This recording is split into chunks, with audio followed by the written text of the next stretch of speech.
Una nueva serie que estoy seguro será de muchísima bendición para todos ustedes que aman la palabra de Dios y sobre todo el área de la escatología, que es una de las ramas de la teología más importantes, porque a través de las profecías bíblicas nos damos cuenta de qué manera Dios es el único que puede verdaderamente predecir el futuro. Y cuando nosotros nos damos cuenta que estamos viviendo alrededor de eventos en el mundo que a la luz de las Sagradas Escrituras se están cumpliendo, podemos corroborar y confirmar que verdaderamente la Biblia es la palabra de Dios. Vamos a titular esta serie El poder que detiene al anticristo. El poder que detiene al anticristo. ¿Qué quiero decir con esto? Bueno, dentro del cristianismo han habido varias controversias, especulaciones, hipótesis, etcétera, etcétera, respecto al orden de las profecías. Y esta es la razón por la cual dentro del cristianismo escuchamos palabras como pretribulacionismo, posttribulacionismo, amilianismo, postmilianismo, etcétera, etcétera. ¿Qué quiero decir con esto? Bueno, cuando decimos pretribulacionismo, está dándonos a entender este término que antes de la tribulación va a venir el arrebatamiento de la iglesia. En este caso, ¿verdad? Nosotros formamos parte de esta área de la escatología. Creo firmemente, como lo quiero demostrar a través de las Sagradas Escrituras, de que la iglesia no va a atravesar la gran tribulación. Por eso se llama pre significa antes tribulacionismo, antes de la tribulación. Cuando hablamos del post-tribulacionismo, hablamos de personas o cristianos que creen que es hasta la segunda venida de Jesucristo, junto con el arrebatamiento, que se llevan a cabo estos dos eventos. O sea, en la segunda venida de Jesucristo viene el arrebatamiento y al mismo tiempo Él desciende del cielo. Lo cual pues ya es muy, pero muy difícil de sostener. Y luego tenemos el amilianismo, cristianos que creen que ya todas las profecías se cumplieron, que todo sucedió en el año 70 después de Cristo, que las profecías del Apocalipsis también ya se ha cumplido, que la semana 70 de Daniel ya se ha cumplido. Y entonces vemos estas diferentes posturas o perspectivas que existen, y esto es debido a que estamos ni más ni menos analizando, profundizando, escudriñando, penetrando en la mente de Dios. La Biblia es la mente de Dios revelada, y claro que no creo que haya ni siquiera un 5 o un 10% que podamos encontrar de la mente de Dios, dada nuestra finitud y nuestra limitación intelectual y también de comprensión. El apóstol Pablo escribió que todavía estamos mirando a través de como un espejo. Cuando éramos niños, 1 Corintios 13 dice Pablo, hablábamos como niños, pensábamos como niños. Cuando vamos creciendo, vamos desarrollando nuestra capacidad de comprensión. Y cuando ya llegamos a la edad adulta, pues ya tenemos un poquito más de madurez para poder percibir las cosas que nos rodean, entender cosas que no entendíamos ni en la infancia ni en la juventud. Y es exactamente igual con la vida cristiana. La vida cristiana tiene etapas, o sea, un recién convertido no puede entender el libro de Apocalipsis, ni Ezequiel, ni Daniel. Tiene que comenzar con la leche, igual que un recién nacido. Un bebé recién nacido no le puedes dar jamón, no le puedes dar una chuleta de puerco, ¿verdad? Porque se empacharía, se atragantaría, pero cuando va creciendo, después de un año de la leche de la mamá, ya brinca alimentos un poquito sólidos, que el gerbercito, que el jamoncito picado, y así el bebé, la naturaleza humana se va adaptando al alimento de acuerdo al crecimiento.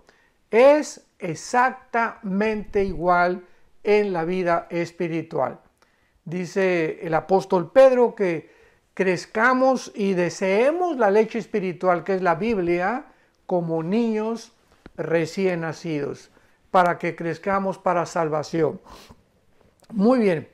Ahora con este preámbulo puedo yo comenzar a entender claramente por qué hay estas diferentes posturas dentro del cristianismo y no nos queda más que escudriñar las escrituras, buscar cuál postura tiene más peso teológico simplemente, ¿verdad? Y tratar de poder llegar a una solución.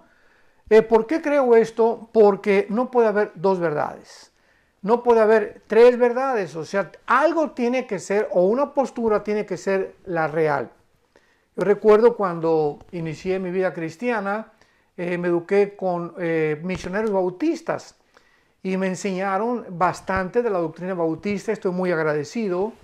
Después estuve con hermanos pentecostales, los hermanos bautistas, vivíamos en Acapulco, se fueron y comencé yo a recibir la doctrina pentecostal, que todos desde luego somos hermanos en Cristo, ¿no? Pero la postura pentecostal tiene su perspectiva del bautismo del Espíritu Santo, de los dones espirituales, y después de los bautistas y los pentecostales, yo veo detrás de todo esto la mano de Dios. Para que yo pudiera ver el panorama de la mayor parte de las denominaciones, posturas de hermanos, y poder darme cuenta que yo tenía que llegar a un momento en el que tenía que decidir con cuál doctrina me iba a quedar, qué doctrina iba a enseñar, pero con convicción. Porque cuando predicamos la palabra, tiene que ser predicada con autoridad y con convicción. Y pues en tercer lugar estuve con los presbiterianos. Estudié la famosa teología de la Reforma, el calvinismo, el hipercalvinismo, la doctrina de la predestinación, de la depravación humana, la expiación limitada, bueno, todo lo que enseña la famosa doctrina o teología de la Reforma. Y finalmente, pues yo tenía que encontrar un equilibrio. Fue lo que yo le pedí al Espíritu Santo, dame un equilibrio, Señor, ¿verdad? Porque todos mis hermanos tienen diferentes perspectivas y esto es bueno porque así dependemos unos de otros, o sea, no nos vamos a tachar de herejes, ni mucho menos, simplemente son enfoques diferentes por causa de falta de muchas piezas del rompecabezas en la Biblia que no hemos encontrado y otras veces por falta de estudio profundo de la palabra de Dios. Así que pues yo anhelo, ¿verdad?, que todos ustedes que nos escuchan y que ven estos videos y están aprendiendo de la Biblia, tú juzgues por ti mismo después de analizar las evidencias que podamos presentar, realmente cómo pueden tener cabida dentro de tu alma, dentro de tu entendimiento, para que puedas trazar bien la palabra de verdad. Vamos a ver la primera y la segunda carta a los tesalonicenses, principalmente para examinar lo que el título de esta serie le he llamado el poder que detiene al anticristo. O sea, vamos a descubrir en estas dos cartas que el apóstol Pablo fue usado por Dios para una gran conversión de un gran número de residentes en la ciudad griega de Tesalónica.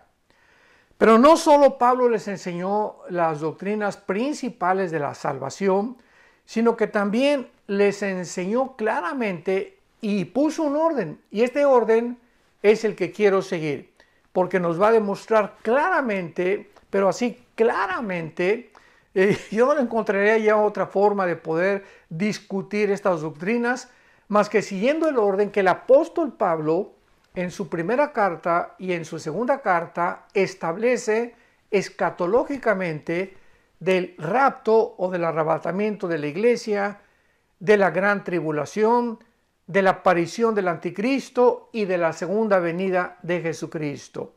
Entonces es importante ver esta cronología porque nos lleva a una conclusión que es a la que particularmente yo he llegado y a la que pienso que muchos de ustedes también honestamente van a llegar.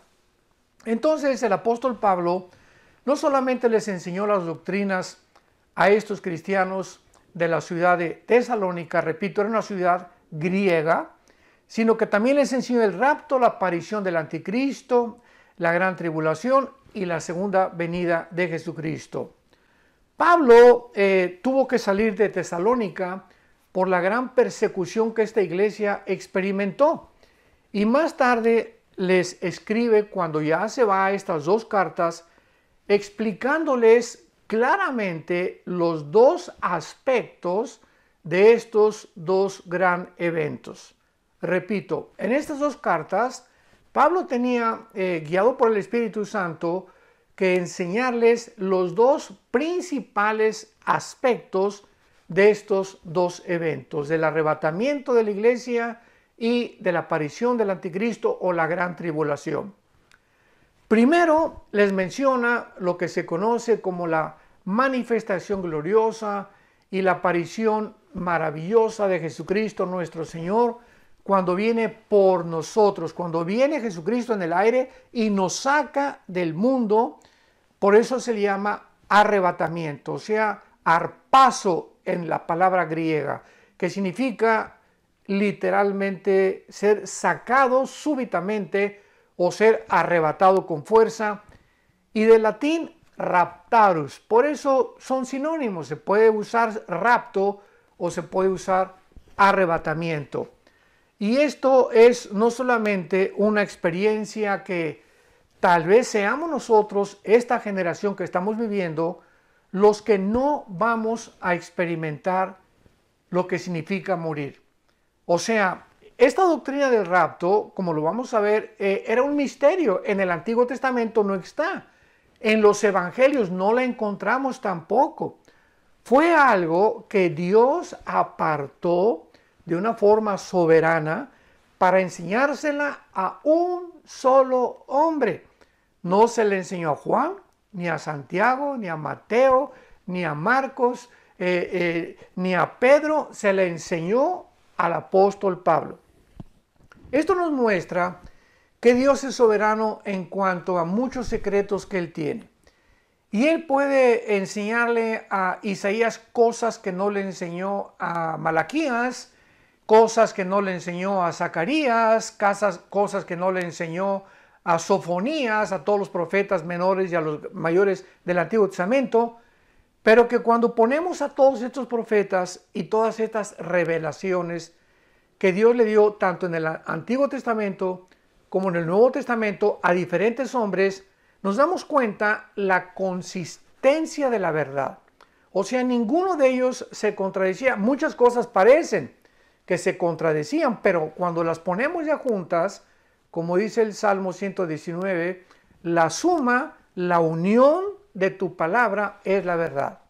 No podemos tomar una doctrina del Apocalipsis sin tener en cuenta el libro de Ezequiel y mucho menos el libro de Daniel y el libro de Zacarías.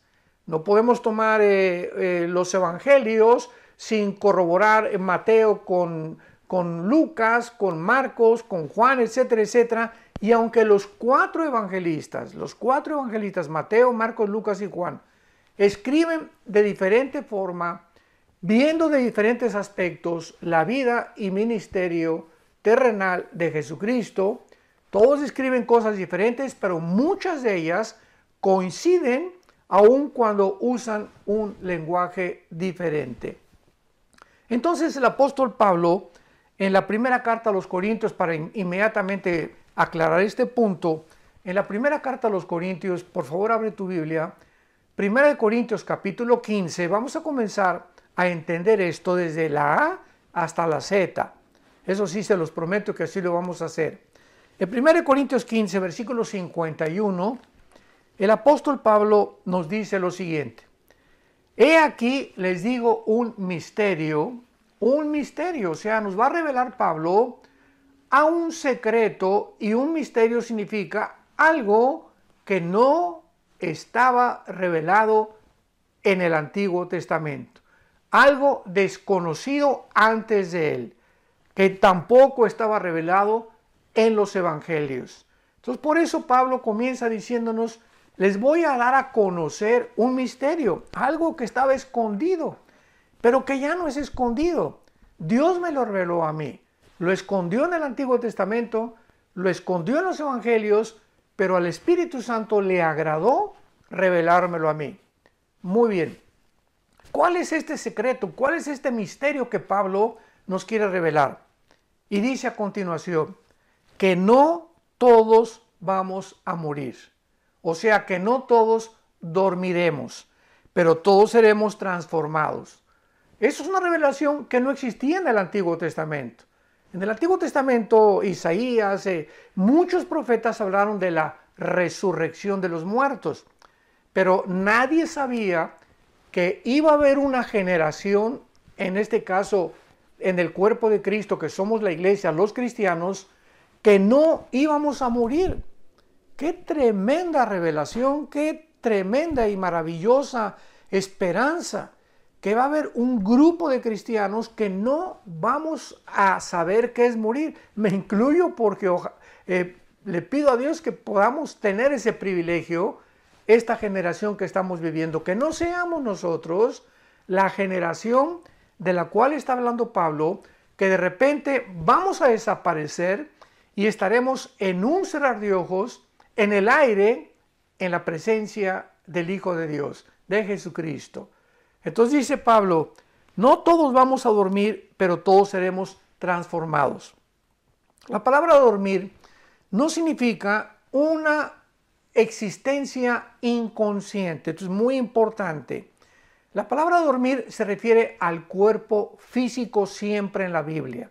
Dormir es el cuerpo, pero la Biblia nos habla claramente, sin ningún lugar a dudas, que en el momento de la muerte, como en Génesis 35, etcétera, etcétera, sale de nuestro cuerpo el alma y el espíritu. En el momento de la muerte, tu alma y tu espíritu, mi alma y mi espíritu, sale inmediatamente del cuerpo y nos vamos, ¿verdad?, a la presencia de Dios, o los que no son cristianos, su alma y su espíritu salen para bajar al Sheol, que en el Nuevo Testamento se tradujo Hades, que es una transliteración del hebreo al griego. La palabra Sheol en el Antiguo Testamento se usó para el lugar no de la tumba, porque claramente nos muestra el Antiguo Testamento que en el Sheol las gentes estaban conscientes, tenían una existencia consciente.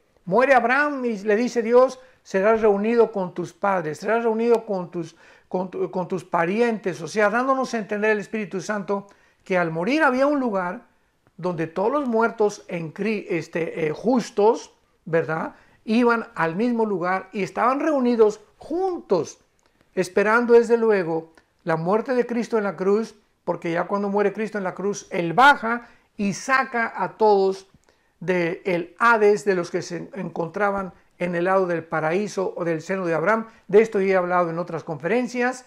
Y ahora desde Cristo a nuestros días, de Cristo a nuestros días, todos los cristianos que han muerto desde Pentecostés hasta nuestros días del año 2021 en que nos encontramos, ahorita estamos en el mes de abril, a finales del mes de abril estoy compartiendo esta conferencia.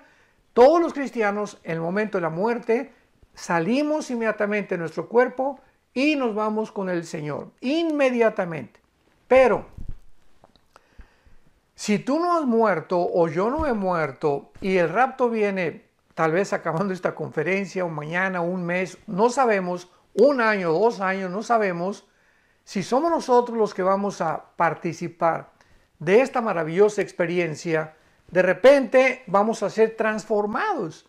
Vas a estar comiendo en un restaurante o manejando, un piloto en un avión, un chofer en un camión, un médico tal vez operando, o a lo mejor yo predicando, ¿verdad? No sabemos, pero si viene el arrebatamiento y viene el rapto de la iglesia, de repente vamos a desaparecer millones de personas, nuestra ropa se va a quedar ahí tirada y vamos en instantes, en milésimas de segundo, nuestro cuerpo corruptible, porque así nuestro cuerpo como lo tenemos no puede ser transportado al cielo, porque es un cuerpo que no puede heredar, la carne y la sangre no puede heredar lo invisible, lo incorruptible. Un cuerpo imperfecto no puede estar en el lugar perfecto. Entonces es lógico que nuestro cuerpo tiene que ser cambiado en milésimas de segundo para estar, repito, en la presencia de Jesús. Jesús vendrá en el aire y no va a tocar los pies en la tierra. Esta es la gran diferencia. Después ya hablaré de todo eso. En el rapto viene Jesús en el aire, nos saca del mundo, la iglesia sale del mundo, comienzan los 7 años de la tribulación y en la segunda venida Cristo desciende y toca el monte de los olivos. Zacarías capítulo 14, versículos 2 y 3. En la segunda venida Él toca los pies en el monte de los olivos y en la segunda venida Él viene con nosotros. Dice Apocalipsis 19, en un caballo blanco y los ejércitos le seguían y todos nosotros venimos junto con Él a establecer su reino milenial o el reino mesiánico prometido a los profetas y al rey David en particular. Muy bien, continuamos en 1 Corintios 15. Quiero ir despacio, como lo puedes notar, que tenemos que ir despacio en el escudriñamiento y en la exposición de la palabra de Dios. Les digo un misterio, no todos vamos a dormir o a morir, pero todos seremos transformados. En un momento, en un abrir y cerrar de ojos, dice el apóstol Pablo, esto fue lo que Dios le reveló a la final trompeta. Porque se tocará la trompeta y los muertos en Cristo, o sea, si viene el rapto ahorita, para ir despacio, si viene el rapto ahorita, mañana o pasado o la semana que entra, todos los que han muerto antes que nosotros desde Pentecostés, porque esto es importante, en el rapto solamente nos vamos a ir todos los que formamos el cuerpo de Cristo. La Biblia le llama los que estamos en Cristo, porque cuando en Pentecostés vino el Espíritu Santo, el Espíritu Santo hizo algo que no había hecho jamás en la historia. Desciende el Espíritu Santo para hacer su morada, para convertirnos a nosotros, nuestro cuerpo convertirlo en el templo de Dios. Dice 1 Corintios 6, 19 y 20, que no sabéis que vuestro cuerpo, mi cuerpo, tu cuerpo es el templo donde Dios está viviendo. Esto es maravilloso. Somos el templo del Espíritu Santo. Entonces el Espíritu Santo en el momento en Pentecostés entró a hacer su morada. Ya en el Antiguo Testamento entraba y salía, entraba y salía. Entraba sobre Sansón y Sansón tenía unas fuerzas sobrenaturales, pero se iba. Entraba sobre David y David tocaba el arpa y comenzaba a escribir como el Salmo 22, que 1000 años antes de Cristo contiene la crucifixión escrita por David, guiado por el Espíritu Santo, inspirado por el Espíritu Santo, pero se iba el Espíritu Santo y así venía sobre las personas, pero se iba. Pero desde Pentecostés, que fueron 50 días después, porque la palabra Pentecostés significa 50 en el griego, entonces 50 días después de que Cristo muere, el Espíritu Santo viene sobre un grupo de personas llamados los cristianos, o también se les llamaba los del camino. Y el Espíritu Santo ya muere en nosotros. El Espíritu Santo nos bautiza. Esto significa nos identifica, nos amalga, es un amalgamiento. El bautismo del Espíritu Santo no viene después de que te hayas convertido. El Espíritu Santo viene en el momento en el que tú te conviertes. Tú eres una nueva criatura. Has nacido de nuevo, has sido bautizado por el Espíritu Santo, o sea, no hay tal cosa como que ya recibí a Cristo, pero estoy incompleto, me falta algo. Espérame tantito, dice Colosenses 2 que estamos completos en Cristo. No nos falta absolutamente nada. El momento que recibes a Cristo tienes todo. Lo único que nos falta es crecer en su gracia y en su conocimiento. Entonces el bautismo del Espíritu Santo es la operación 1 Corintios 12, 13, en la cual todos somos unidos, amalgamados a formar parte de un solo cuerpo. Este cuerpo, dice Efesios 2, no existía. Esta entidad, este nuevo hombre, no existía ni en los evangelios ni en el Antiguo Testamento. Entonces es importantísimo para diferenciar la iglesia de Israel. Algún día vamos a profundizar en esto. Pero la iglesia y Israel son dos entidades completamente distintas. Entonces, el momento en el que el Espíritu Santo vino en Pentecostés hasta nuestros días, se formó el cuerpo de Cristo llamado la iglesia. Y todos estos cristianos o todas estas personas, no importa su nacionalidad, que estamos fundidos, unidos con Cristo mística y misteriosamente, como dice Efesios capítulo 5, somos los que vamos a participar en la resurrección y en el arrebatamiento de la iglesia. Los santos desde Adán hasta la cruz van a resucitar hasta después, en la segunda venida de Cristo, a ellos les toca la resurrección. Como lo sabemos, hay tantas cosas, ¿verdad?, que explicar. Pero en 1 Corintios 15 claramente dice la Biblia en el versículo 22, porque así como en Adán todos mueren, también en Cristo todos serán vivificados. Pero fíjense lo que dice claramente, esto es importantísimo. Pero cada uno en su debido orden. O sea, hay un orden para la resurrección. Los primeros que van a resucitar, los que siguen, los terceros, etcétera, etcétera. Porque primero se le llama la resurrección de todos los justos y los últimos en resucitar, Apocalipsis 20 del 11 al 15, serán todos aquellos que rechazaron a Cristo y todos aquellos que se rebelaron habiendo tenido un pleno conocimiento de la palabra de Dios. Bueno, y Pablo dice aquí en nuestro pasaje, 1 Corintios 15, he aquí os digo un misterio, no todos dormiremos, todos vamos a ser cambiados inmediatamente, en un abrir y cerrar de ojos, a la final trompeta, los muertos serán resucitados, incorruptibles, y luego nosotros. Si Cristo viene, os repito, mañana, ahorita, una semana, todos los muertos antes que nosotros van a resucitar primero. Y ya que resuciten ellos, nos vamos nosotros, seremos transformados, y en el aire seguimos y nos unimos junto con ellos para recibir al Señor Jesucristo en los cielos.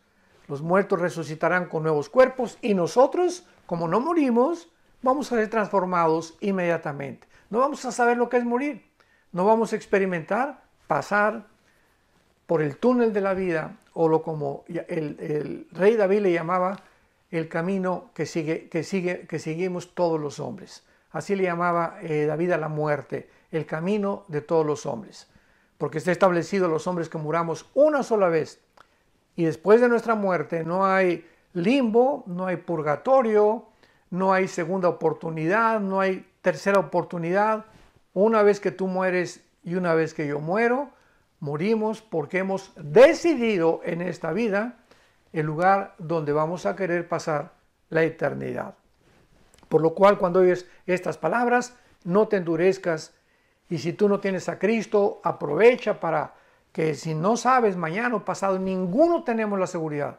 ¿Cuándo vamos a morir? Que le entregues tu vida al Señor Jesucristo. Y finalmente dice aquí el apóstol Pablo en la primera carta a los Corintios, porque es necesario que esto corruptible se vista de incorrupción, o sea, es necesario que nuestro cuerpo sea transformado, porque, repito, no podemos subir con este cuerpo al cielo. Es un lugar perfecto y necesitamos un cuerpo perfecto para vivir en un lugar perfecto. Es necesario que esto corruptible, o sea, corruptible, esto que se echa a perder, nuestro cuerpo, ¿verdad?, está corrompiéndose todos los días, millones de células mueren todos los días, hay una descomposición continua, no solamente de nosotros, sino del universo entero, y esto mortal se vista de inmortalidad. Bueno, entonces el apóstol Pablo claramente explica, ¿verdad?, aquí en su primera carta a los Corintios, capítulo 15, lo que es el arrebatamiento de la iglesia, cuál es el fenómeno que va a suceder o cómo se va a llevar a cabo esta maravillosa experiencia que vamos nosotros a experimentar. Y en segundo lugar, en su primera carta a los tesalonicenses, ahora sí ya vamos a adentrarnos un poco más profundamente en estas dos cartas, pero repito, siempre me ha gustado, me encanta enseñar la palabra de Dios, Pero la palabra de Dios tiene que ser enseñada expositivamente. Tenemos que ir de una forma sistemática. Y esto es muy importante para poder absorber, digerir, ahora sí que masticar y no atragantarnos claramente las enseñanzas del Espíritu Santo, pero más que nada tener hambre.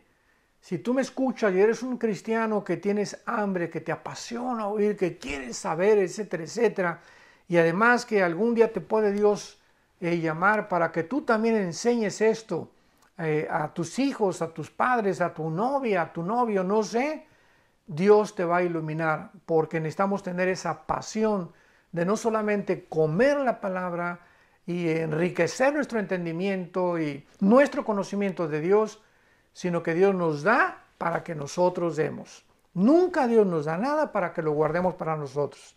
Dios le dijo a Abraham, te bendigo para que tú bendigas a los demás. Dios me da dinero para yo bendecir a los demás. Me dio talentos para bendecir con mis talentos a los demás. Me da el don de la música, yo no lo tengo desde luego, para que tú con la música bendigas y sirvas a Dios. No hay nada. Dios te da casas, Dios te da propiedades, Dios te da todo para que no necesariamente que tengas que vender todo, pero simplemente, ¿verdad?, para que entiendas que somos administradores de la gracia de Dios. Como dice 1 Corintios capítulo 4 el apóstol Pablo. Somos administradores, nada más. Nada de lo que tenemos, nada, cero de lo que tenemos es nuestro.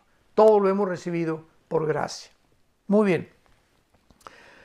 Ahora en la primera carta a los Tesalonicenses capítulo 4, versículo 13 en adelante, el apóstol Pablo ya con mucho más detalle ya explica más o menos el mecanismo de lo que es el arrebatamiento de la iglesia y demostrando claramente en el próximo capítulo, el capítulo 5 de su primera carta, la diferencia entre el arrebatamiento y el día del Señor. O sea, los 7 años de la tribulación que se definen con la palabra o con el término el día del Señor. Y 4 veces en el Nuevo Testamento se menciona esta frase, el día del Señor, y las 4 veces se refiere a los 7 años de la tribulación, al tiempo de la ira o al día de Jehová del Antiguo Testamento. Y Pablo dice así, Primera de Tesalonicenses capítulo 4, versículo 15, por lo cual decimos esto en palabra del Señor. Es Cristo el que le enseñó esto al apóstol Pablo.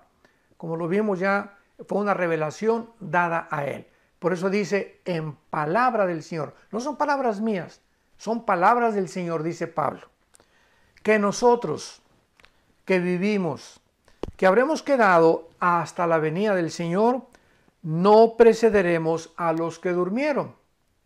Porque el Señor mismo con voz de mando, con voz de arcángel y con trompeta de Dios, descenderá del cielo. Cristo descenderá físicamente del cielo. ¿Se acuerdan en Hechos 1, versículos 8 en adelante, que ascendió Cristo a los cielos y los ángeles aparecieron junto a él, diciéndolos a los apóstoles qué es lo que ven, ¿verdad? Es así como sube Cristo, de la misma forma descenderá. Imaginémonos esto, en el arrebatamiento va a descender del cielo, se va a detener a la mitad del cielo porque nadie lo va a ver más que nosotros, los que seamos arrebatados, y él, así como resucitó con su cuerpo glorificado, nos uniremos con él en el cielo para irnos con él en el cielo. Y mientras pasan los 7 años de la tribulación aquí en el mundo, estaremos en el cielo en lo que se llama el tribunal de Cristo. Romanos 14:10, 1 Corintios 3 del 10 en adelante, que será el bema en el griego, o tribunal, bema en griego, que significa que seremos los cristianos juzgados. A ver, con cuidado. Los cristianos, cuando muramos, vamos a ser juzgados, no por la salvación, porque la salvación no la podemos perder. Ya nuestra salvación fue conquistada, ganada en la muerte de Cristo. Él nos dio la salvación que tenemos, una salvación que no es nuestra, que nos es imputada por gracia y que gracias al sacrificio de Cristo tú y yo podemos reunirnos con Él en algún día. Entonces nuestra salvación, ¿verdad?, no tiene que ver ya en el tribunal de Cristo, en el bema, con B grande, bema en el griego de Cristo. Repito, Romanos 14:10, 1 Corintios 3 del 10 en adelante. Entonces ahí en el juicio de Cristo, en el tribunal de Cristo, vamos a ser juzgados por nuestras obras. 2 Corintios 5:10, cada quien Dios le dará lo que hicimos siendo cristianos, porque nuestra vida de ser cristianos fue borrada completamente. No hay nada de antes de ser cristianos que Dios nos va a sacar o a acusar, porque el que está en Cristo, nueva criatura es. 2 Corintios 5:17, somos una nueva creación. El que está en Cristo es una nueva creación. Las cosas viejas pasaron, todas son hechas nuevas. Entonces, en el tribunal de Cristo, vamos a ser juzgados por todos los dones y los talentos que Dios te dio. Los talentos que a mí me dio Dios. ¿Qué hicimos con todo lo que Dios nos dio? Las oportunidades que nos dio vergüenza hablar de Cristo ante la familia o ante los amigos o en tu trabajo. Las oportunidades que Dios nos dio para poder ayudar a la obra de Dios, para sostener la obra de Dios. Las oportunidades que Dios nos dio para poder usar nuestros talentos musicales. A lo mejor tú sabes tocar la guitarra o la batería o la trompeta o estudiaste música, el piano y nunca te has acercado en tu iglesia a decirle al pastor o al coordinador de la alabanza, hermano, tengo libres el domingo 2 horas, quiero cooperar con tocar con la alabanza, etcétera, etcétera. En fin, Dios nos va a juzgar conforme a eso. Y muchos cristianos, dice 1 Corintios 3 del 10 en adelante, muchos cristianos serán avergonzados porque casi ni fruto llevaron.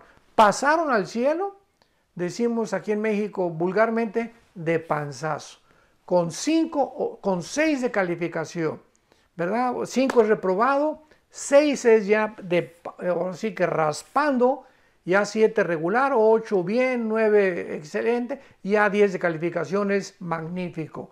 Entonces muchos cristianos pasarán con un 6 de calificación. Recibieron a Cristo, tal vez tengan la salvación, pero sus frutos, ¿verdad?, fueron enterrados, no los utilizaron. Y estos cristianos, aunque sean salvos, aunque estén en el cielo, serán avergonzados. Y serán los soldados rasos de la otra vida. Porque en la otra vida va a haber generales, coroneles, tenientes, cabos, ¿verdad?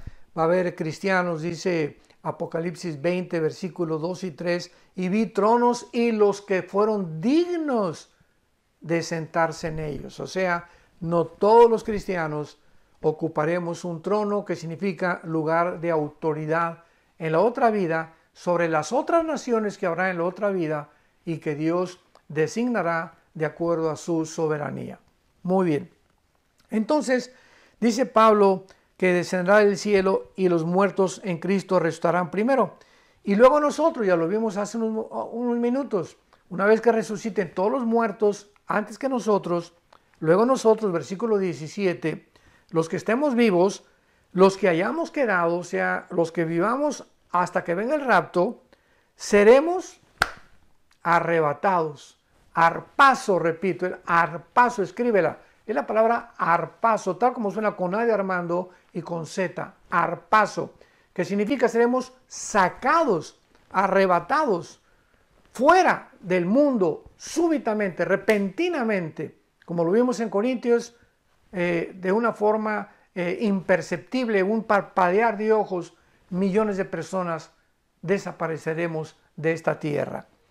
Y dice la Biblia a continuación, seremos arrebatados juntamente con ellos en las nubes para recibir al Señor en el aire.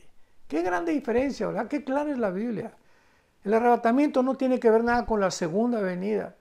El arrebatamiento viene el Señor y nos saca a nosotros en el aire, no pone los pies en la tierra. Hasta la segunda venida desciende con nosotros, pasando después de los 7 años de la tribulación, y pone sus pies en el monte de los olivos, Zacarías 14, 2 y 3. Entonces son dos eventos completamente diferentes. ¿Por qué tenemos que mezclarlos? ¿Por qué tenemos que confundir al Espíritu Santo? Lo vamos a mostrar todavía con muchas más evidencias más adelante. Y fíjense lo que dice a continuación. Y así estaremos siempre con el Señor. Por lo tanto, dice Pablo, en vista de esta maravillosa revelación, aliéntense, confórtense unos a otros con estas palabras.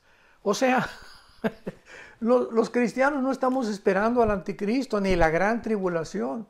Oye, si yo supiera que voy a pasar la gran tribulación, pues realmente no me dejaría dormir, ¿verdad? ¿Y qué va a pasar? Y con mis hijos, y no vamos a comer, y vamos a ser, etcétera, etcétera, perseguidos. Y no es esta esperanza la que la Biblia nos da. La Biblia nos da una esperanza gloriosa, maravillosa, la manifestación y aparición gloriosa de Jesucristo, dice Tito capítulo 2, versículo 10, de Jesucristo en el aire para llevarnos con Él. Y este es el aliento que tenemos, que ya nos vamos. Ya no sabemos, pero ya se oye la voz del novio en el aire. Ya los cascos del Apocalipsis se escuchan en el cielo. Ya nos encontramos en la orillita. Estamos ya en el vértice, ¿verdad? Completamente ya de salir de este mundo y de que se acabe todo y de poder ver ya finalmente a Jesucristo y ya jamás enfermarnos, ni sufrir, ni llorar, ni lamentarnos, ni preocuparnos, ni estresarnos, ni nada, porque nuestras lágrimas serán limpias y serán secadas y descansaremos en el Señor y sabremos que valió la pena haber confiado en el Hijo de Dios en la cortita vida que tenemos en este mundo. Muy bien. Y para terminar, el capítulo 5 de Tesalonicenses, que podremos ya ver con muchísima más calma en la próxima conferencia. Vamos a ver en el capítulo 5 de la primera carta de los Tesalonicenses. Simplemente les hago un breve bosquejo. Dice Pablo, pero acerca de los tiempos, o sea, ya nos habló del rapto. Sigamos este orden, recordemos.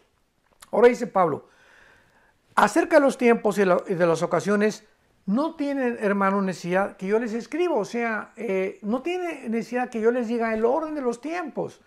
Los tesalonicenses, de alguna manera, ya estaban conscientes de qué forma esto iba a suceder, pero seguían confundidos. Así como nosotros. Tenemos la Biblia aquí delante de nosotros. Las cartas de Pablo, ya está completa la Biblia, y en el mundo cristiano sigue la confusión. ¿Qué si el cristiano va a ir al rapto? Otros hasta se han atrevido a negar que existe el rapto. Otros que vamos a pasar la tribulación, otros que al final de la tribulación, otros que después del milenio, otros que no va a existir el milenio. Es increíble que no hemos cambiado después de 2000 años. La misma confusión que tenían la iglesia tesalónica y los corintios la tenemos nosotros en el siglo XXI. Y todo esto porque no escudriñamos las escrituras como debe ser. Es todo. Porque Dios no nos ha dado un espíritu de confusión. Dios no es un Dios de confusión, le dijo a los corintios. Dios es un Dios de orden. En todo hay un orden en lo que hace Dios. Y cuando nos adentramos en este orden, podemos entender, poniendo en orden la A, la B, la C, la D, etcétera, etcétera, en el archivero, entonces tenemos una clara comprensión. Pero si yo tengo un archivero donde la B está en la A y la A está en la C, pues entonces no puedo encontrar rápidamente las cosas que busco, porque hay un desorden en mi archivero mental. Entonces Dios quiere que podamos ya poner en orden nuestra mente, y es necesario, repito, es necesario escudriñar las escrituras diligentemente, perseverantemente en oración. Pedirle a Dios compasión. Señor, quiero conocer la verdad, quiero seguirte con todo mi corazón, pero no solamente, repito, para conocerte, sino para poder compartir el glorioso evangelio de las buenas noticias que Jesucristo nos vino a traer al mundo, que tú estabas, Señor, en Él, reconciliándonos en la cruz, perdonándonos nuestros pecados, no tomando en cuenta todas las maldades que hicimos antes de ser cristianos, sino para que nos dieras la vida eterna. Que Dios te bendiga. Y yo ya no aguanto en compartirles la segunda parte de este estudio, el poder que detiene al anticristo. Que Dios te bendiga y recibe a Cristo hoy que tienes vida, hoy que tienes salud, hoy que tu mente está clara y fresca. No pierdas más el tiempo. Invítalo a tu corazón.